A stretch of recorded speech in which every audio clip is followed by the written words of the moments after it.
Bem-vindo à nossa videoaula sobre componentes em paralelo, tá? E componentes em série. Em paralelo ao quê? E em série ao quê, Giovanni? Vou estar explicando para vocês. A gente vai fazer algumas medições que são importantes para você que está começando. Lembra que a gente tinha aquela nossa maquete dos componentes? Tá? Tirei ela de cena e passei para essa protoboard aqui, justamente para continuar com as explicações. Ó, tenho aqui em minhas mãos uma fonte chaveada, que o princípio de funcionamento é o mesmo, tá? Ela só não tem microcontrolador, mas ela vai entregar 12 volts na saída. A gente vai usar de vez em quando ela. Outra coisa, esse multímetro aqui tradicional, todas as vezes que eu mencionar alguma escala neste multímetro, ó, aí eu vou estar mostrando qual vai ser a escala naquele multímetro, ok? Aqui nós temos um capacímetro também tradicional. Capacímetro, mesma coisa. Quando eu escolher uma escala, eu vou mostrar para vocês aqui, ó. Quando eu for escolher uma escala aqui, eu vou mostrar aqui. Mostrar no tradicional. Então não vai ter dificuldade para quem está começando. Quem está começando, geralmente, eu aconselho começar com o multímetro tradicional, os mais antigos aí, para que você possa, de fato, dominar o multímetro. Isso é importante. O que sobrou na nossa mesa aqui, ó, o que vai ficar mais visível é a nossa protoboard. Inicialmente, nós precisamos entender o seguinte: quais componentes eu consigo medir na placa? Isso é importante, porque se você vai fazer, se você pega um circuito eletrônico para você fazer um diagnóstico, a primeira coisa, você precisa saber quais componentes eu consigo medir sem retirar da placa. Mais um detalhe, nós explicamos na última aula. Componentes que estão em série, tá, com a fase, e componentes que estão em paralelo. Isso aqui faz diferença porque os componentes que estão em paralelo, vou mostrar agora só para a gente poder clarear as ideias, senão você não vai entender. Ó, nessa maquete a gente já passa a ter uma noção mais ampliada. Observa o seguinte, pensa comigo, eu tenho fase aqui e fase aqui, é só um exemplo. Poderia ser fase neutra, tanto faz, mas vamos trabalhar como se fosse duas fases. Tá? Duas fases, 220. Não quer dizer que não tenha outras tensões com duas fases, ok? Aqui, ó, fase aqui e fase aqui. Essas fases estão fazendo o seguinte, isso aqui, ó, tá? Uma fase de um lado e uma fase do outro lado. O que acontece aqui? Componentes, só para clarear, porque a gente já teve uma aula anterior sobre essa questão do paralelo e os componentes em série. Componentes aqui que estão em paralelo à fase são capacitor, varistor, capacitor, capacitor, mas o princípio é esse aqui. Então pensa comigo. Vamos imaginar que este capacitor ficou em curto. Só para clarear as ideias, ó, ficou em curto, ele está em curto. Se ele está em curto, o que vai acontecer nesse caso? Esse diodo, ele está em série. Você concorda que ele está em série com essa fase? Ó? Essa fase está indo aqui, ó. Pega ele de um lado, ó, a fase entra de um lado aqui, do outro lado eu já tenho ali a tensão e corrente contínua. Mas essa linha continua, ok? Então, este diodo está em série com essa fase. Está em série. Lembrando que aqui eu chamo de fase. Quando passa pelo diodo, né, ele já passa para positivo. Que eu já tenho um positivo, eu tenho uma tensão positiva. Tá? Eu tenho aqui uma corrente contínua aqui, ó, a partir do diodo. Isso é importante. Mas vamos esquecer isso por enquanto, só para a gente tentar enquadrar a ideia do que é em série. Então, vamos pensar no seguinte. Essa fase está indo aqui, ó. Fase 2 e fase 1. É só um exemplo. Então, essa fase está indo aqui, normalmente. Só que esse capacitor entrou em curto. Se ele entrou em curto total, o que ele faz? Ele vai jogar essa fase para cá. Concorda que ele vai jogar essa fase exatamente para cá? Jogando essa fase para cá, esse diodo, teoricamente, ele deixaria de estar em série. Concorda? Ele passaria agora a ser o quê? Em paralelo. Ele estaria em paralelo. Por que em paralelo? Porque eu teria uma fase chegando aqui, ó, tá, no negativo dele, e uma fase chegando no positivo. Então, nessas situações, a gente tem que entender. Ele sairia de série e passaria a ficar em paralelo. É por isso que é importante entender. Sabendo disso, a gente começa a entender o seguinte. Está em paralelo, paralelo. Ou seja, todos os componentes que estão interligados entre uma fase e outra estão em paralelo. Ou entre negativo e positivo estão em paralelo, não importa. Ou entre as fases, ou entre negativo e positivo. Todos em paralelo. E os componentes em série? Este termistor está em série, tá? Com essa fase está em série. Este diodo está em série, este indutor está em série e por aí vai. Sabendo disso, a coisa começa a facilitar e começa a fluir no sentido da gente poder entender as medições. Aqui nesse protótipo eu não segui nenhuma ordem. Só para você observar, não segui nenhuma ordem. Uma maioria vai dizer assim, esse é um capacitor. Ó, esse aqui, com essas faixas aqui, ó, são resistores aqui, aqui, aqui e tal. Esse aqui é um LED, ó, tem um LED aqui, tá vendo? Que não deixa de ser um diodo, né? Tem outro LED aqui, ó, trazer mais próximo para facilitar. Então, uma maioria que já tem ali, já assistiu alguns vídeos aí no YouTube, hoje a gente tem uma enciclopédia gigante nas redes sociais, então não tem como você dizer que você não conhece, uma maioria você já conhece. Giovanni, eu sou leigo e tudo, mas conhece. Olhando aqui também, é um transformador. Agora, quando você olha, por exemplo, para este componente aqui, ó, ele é um CI, correto? Será que ele é um CI? Ó, esse aqui, ó. Aparentemente é um CI. Eu olho para este componente aqui, você não consegue identificar esse componente, ó. Tá vendo? Esse componente. Nem esse, tá certo? Os demais, sim. Às vezes nem esse aqui, ó. Então, por exemplo, aqui, ó, esse componente aqui é um indutor. E lembrando, para não confundir, indutor existem vários tipos. Já é importante entender isso. Porque se você coloca na cabeça que indutor só é neste formato, aí você fica preso a isso aqui. Ok? Esse aqui, ó, se chama diodo. É um diodo, mas diodo o quê? Como eu falei, tem vários tipos. Você vai encontrar diodo de vários tipos. Esse aqui se chama diodo Schottky, tá? É um diodo de comutação rápida. Esse aqui também é um diodo, tá? Esse aqui é um diodo comum. Tá certo? Diodo comum. Então, esse CI aqui, ó, ele é um CI amplificador. Esse CI que está aqui, ó, um CI amplificador. Né? Esse carinha aqui, ó, exatamente, ele é um regulador. Esse aqui, ó, 5 pernas aqui, ó, ele é um regulador. Então, essa questão dos componentes está muito relacionado com você, de fato, estudar.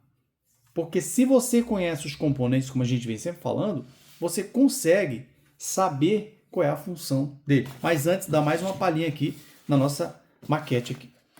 Pensa comigo, vamos imaginar que há um resistor. E observa o seguinte, eu posso colocar esse resistor no circuito com algum objetivo, por exemplo, em série exatamente aqui, ó. Eu posso deixar esse resistor aqui, aliás, em paralelo. A partir desse momento, o resistor está em paralelo, concorda? Em paralelo ao quê? Ele está em paralelo aqui com uma fase, porque daqui para lá tudo é fase, tá? Não passou por nenhum retificador. Porém, desse lado já não é mais fase. Aqui eu tenho o quê? Eu tenho um positivo. Então, este resistor poderia ficar aqui entre uma fase e um positivo? Pensou um pouquinho? Pois bem, se esse resistor, depende do projeto, tá? Se esse resistor, no valor que é esse aqui, exatamente, ele é de 5 ohms, tá? É um resistor de 5 ohms. O que acontece com esse resistor? Ele é muito baixo, ele não poderia, em hipótese alguma, ficar exatamente aqui. Por que não poderia? Porque, lógico, ele ia causar um curto. Né? Ele ia causar um curto e ia comprometer o circuito daqui para frente. Ó. O circuito ia deixar de funcionar. Agora, se eu tivesse um propósito de deixar esse resistor exatamente aqui, neste ponto, com um propósito, por exemplo, deveria fazer o seguinte, ó. Eu deveria aumentar a sua resistência. Ele é 5 ohms, ou seja, ele é muito baixo. Ele é próximo de quê? Ele é próximo de um curto. Qual é a prova? Vamos começar a utilizar o multímetro. Vou colocar na escala do BIP. Se o seu multímetro é o tradicional, está aqui a escala do BIP. Pronto, a setinha na escala do BIP. Ó. Exatamente para não ter erro. Sendo na escala do BIP, ó, eu jamais poderia colocar um componente aqui para começar. É um componente que BIP, por exemplo. Por quê? Porque aqui ele é um componente de 5 ohms. Ok. Só que 5 ohms é muito baixo, uma resistência muito baixa. Ali ele apresentou 4 e pouquinho, né? Mas ele é 5, porque na verdade a gente está medindo com as pontas aqui. Mas se a gente colocar diretamente aqui, observe, isso aqui também é um detalhe interessante, só para a gente não fugir do nosso entendimento ali sobre o paralelo e o em série, ó. Ó, 4,55, né? Ok, 4,55. Aqui a gente vai improvisando, que é para poder, as dúvidas que vão surgindo já vai sendo tiradas aqui. Quando eu meço diretamente aqui, ó, com as pontas de prova, aqui você tem quase aqui 90 centímetros de negativo e 90 centímetros de positivo. Né? Ou seja, você tem mais de 1,5 metro. Então, ó, ele foi para 4,81. Então, as pontas de prova com a fiação, ela acaba influenciando. Tá? Mas só para você que de repente viu que apareceu ali quando eu medi que estava em paralelo, eu falei que ele é um resistor de 5 ohms. Aí você fala, mas ali ele apresentou 4,5, justamente por isso aqui, ó. Quando você tem um multímetro, tá, de boa qualidade, esse aqui é muito bom, esse multímetro, mas quando você tem um multímetro de boa qualidade, os multímetros top, ele já tem essa diferença aqui, ó, do cabo, ele já tem a diferença, mas é uma outra situação, só para não prolongar. Pois bem, aqui é um resistor de 5 ohms, ou seja, ele é quase um curto. O que é um curto, Giovanni? Ó, dá só uma pincelada sobre um curto, tá? Um curto total, um curto parcial, só para a gente poder prosseguir, senão a gente não vai conseguir ter um raciocínio mais lógico. Pensa comigo no seguinte, eu tenho aqui fase, ó, eu tenho uma fase aqui e tenho outra fase exatamente aqui. Fase e fase. Ok. Se eu encostar, veja bem, se eu encostar essa fase aqui, ó, se eu encostar uma na outra, o que vai acontecer? Vai haver um estouro muito alto, tá? E essa fiação aqui, dependendo, tá? Dependendo da espessura, vai sair derretendo tudo. Lógico que se eu tiver um disjuntor, se eu estiver fazendo isso com um disjuntor, o disjuntor vai desarmar na hora. Quando o disjuntor desarmar, a gente vai deixar de ter, ó, tensão chegando nesses pontos. Aqui são duas fases, mas poderia ser fase neutra, tanto faz, tá? Então, isso aqui é um curto total. Por que um curto total? Porque aqui, quanto mais próximo de zero for a resistência, ó, valor ôhmico, quanto mais próximo de zero, maior é o curto. Vou dar mais um exemplo. Aqui eu tenho um resistor de 5 ohms. Ó. Esse resistor é de 5 ohms. Perfeito. Se eu colocasse ele aqui, ó, só um exemplo. Se eu colocasse ele neste ponto, o disjuntor ia demorar mais para desarmar lá no quadro. Mas por quê? Porque quando eu encostei ponta com ponta aqui, ó, sem nenhum componente intermediando, o disjuntor desarmou na hora. Se o disjuntor não desarmasse lá no quadro, a fiação toda iria pegar fogo. Ok? Só que se eu acrescentar um resistor que ainda é muito baixo, um resistor de 5 ohms, ele é muito baixo, ou seja, continua um curto. Só que esse curto aqui, ele faria, tá, em fração de segundo, o disjuntor demorar, tá, algumas frações de segundo, demorar para desarmar. Por quê? Porque eu coloquei agora um resistor não em um curto total, mas um curto parcial. Só que ainda tem uma resistência muito baixa, ou seja, muito próximo do curto total. Agora eu vou retirar. Vamos imaginar, hipoteticamente, que levou 1 segundo. Levou 1 segundo para poder o disjuntor desarmar. Isso, lógico, que é importante agora. Cada resistor ele tem um valor de potência. Ó, esse resistor é de 5 watts. Esse que eu estou colocando aqui, ó. Ele é de 5 ohms, tá? E 5 watts de potência, ou watts, tanto faz. Esse aqui é de 10 ohms, tá? Também por 5 watts. Então, cada resistor ele tem a sua potência. Ó, eu tenho um resistor menor, de menor potência. Tá? Ele é de 2 watts. Esse aqui. Só que ele é 82 ohms. Ou seja, se, hipoteticamente, tá? Esse resistor, nesse ponto, na hora que eu ligasse o disjuntor, tá? Para alimentar aqui, ó, fase aqui, vamos imaginar que ele demorasse 1 segundo para desarmar o disjuntor. Ou 1 segundo, ou como eu mencionei, dependendo da potência, ele nem iria desarmar o disjuntor, por causa da potência dele. Então, provavelmente ele pegasse fogo aqui. Muito provavelmente. A não ser que tivesse um disjuntor bem sensível, bem dimensionado, tá? Na instalação elétrica. Aí sim. Mas pensa comigo. O disjuntor lá, esse resistor fez o disjuntor desarmar em 1 segundo. Quando eu coloquei o curto total, na hora que eu coloquei ele já desarmou na hora. Mas esse aqui levou um tempo de 1 segundo. Se eu acrescentasse esse resistor, esse aqui é de 5 ohms, tá? 5. Se eu acrescentasse esse resistor de 10 ohms, ó, ele já passaria, é só hipotético isso aqui, tá? Isso aqui acontece em milésimos de segundo, é só para a gente dar uma congelada aqui no desarme do disjuntor. Ele levaria, só um exemplo, 2 segundos. Para que ele levaria 2 segundos? Para desarmar o nosso disjuntor. Mas por que agora são 2 segundos, Giovanni? Porque aqui a resistência aumentou. Ó, saiu de 5 ohms para 10 ohms. Tá vendo? Exatamente. Agora eu vou colocar, eu estou levando aqui em consideração que todos esses resistores tenham potência suficiente para fazer com que o nosso disjuntor desarme. Por quê, Giovanni? Porque um disjuntor de 5 watts aqui, por exemplo, na verdade, ele, dependendo da situação, ele nem desarmaria o disjuntor. Ele já pegava fogo na hora e ele abriria o filamento, deixava de ter contato de um ponto para o outro. Mas eu estou levando em consideração que ele tivesse potência suficiente. Ok. Esse resistor de 82 ohms, por exemplo, 82, ele leva, tá? É só um exemplo. Ele leva aqui